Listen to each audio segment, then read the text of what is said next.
Welcome to a post E3 breakdown conference by conference. We're going to start off with EA, and as a gamer who's not a big sports game fan, so I was a little disappointed in everything other than Battlefront. But let's break it down game by game. First off, we had Madden 18 revealed with a full featured story mode called Long Shot. I won't be playing this obviously, but I know a lot of our viewers on both channels actually are sports game fans, so I'm looking forward to seeing what they can create with the story mode. We have some night maps coming to Battlefield 1. As more of a shooter fan, I'm actually quite excited to see what this will bring. Looks really intense based on the little post-conference gameplay they had. But yeah, for the first time, we'll actually have female soldiers in game too, so that's pretty cool. Also, we have FIFA 18, which I could give two shits less about. I don't even see why they bother releasing the soccer game. I know a lot of people buy it, but it's the same game every year with a different freaking cover. That's just my opinion.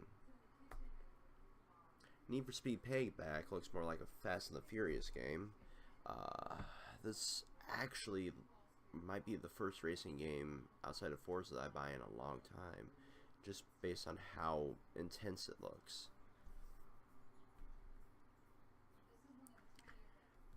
One thing I wasn't expecting and am quite intrigued by was A Way Out.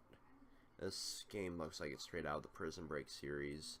It's couch co-op only, which is something that's been seriously missing from current generation consoles, so I'm really intrigued by this.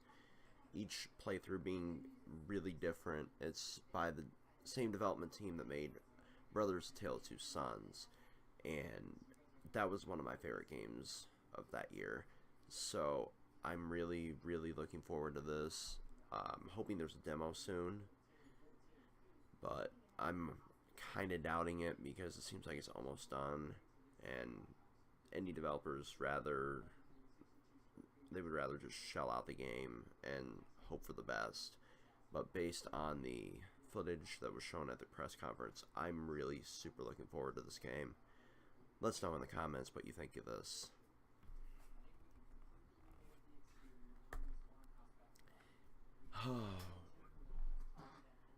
Now, I've defended multiple times Mass Effect Andromeda, and the fact that the game we got was really created over the last year and a half really surprised me. I honestly think they focused more time on the next game, which is called Anthem, and this game looks like it could be the Destiny killer. I know that's been said about Halo in the past with Haze back in the day. I know it's been said about Call of Duty with Modern Battlefield, but this looks like the game that Destiny 1 should have been. And now that EA's and BioWare themselves are showing more of Anthem, they showed it in multiple press conferences, and this game just looks fucking sick. I really want to play this. I don't know if I'll buy it day one though, just because of how pissed I still am to this day about Mass Effect Andromeda. But if it's as good as it looks, I'm really gonna be purchasing this shit. NBA Live's coming back. That's one sports game I actually did play back in the day. I played 2K as well, but I'm more into the competitive shooters, more into RPGs now. But this one actually looks like they put fucking time into it. So you have a campaign called The One, letting you play as a custom character until you make it big in the NBA. Pretty cool. Basically what they're doing with all of their sports games now, letting you have a little bit of immersion into this franchise for once, instead of playing generic current star number 500, whatever you want to call it. So this is actually pretty cool. Demo launching in August, and any progress you make inside that demo will carry over to the full game. Pretty cool. And then lastly, the game that stole EA's show was Battlefront 2. I'm a huge Star Wars nerd, and the fact that I can live out my own fantasies of killing droids with freaking First Order troopers and shit, and this really makes me happy. The 60+ minute demo match that they played post-conference was just insane. I really am digging how Darth Maul handles. I'm really kind of surprised that Rey was so underpowered, but we really don't know much about her currently since she's a newer character, so it's kind of not that surprising. But this one looks really fucking cool. I was a little let down by Battlefront 1, which kills me to even say because there's already been Battlefront 1 and 2. But since that's how they're taking this, I'll go with their little labels.